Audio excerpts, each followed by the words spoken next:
Hi, customer. We can supply HIV antibody test. Also can supply an HIV cellular test. How to use antibody test? First, you need to check the expiry date, and then take out the lancet. You will use the lancet to take some blood from your finger. First, you need to use pad to clean your finger and use the sunlight to collect some 2 drops of blood. And then you give some pressure to get more blood. Use dropper to take some blood. At this time, you open the cassette, take out the cassette, and drip the blood into the cassette.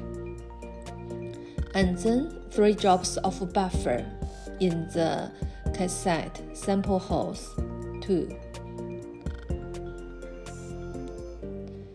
About 15 minutes later, you can read the results. It's very easy to use.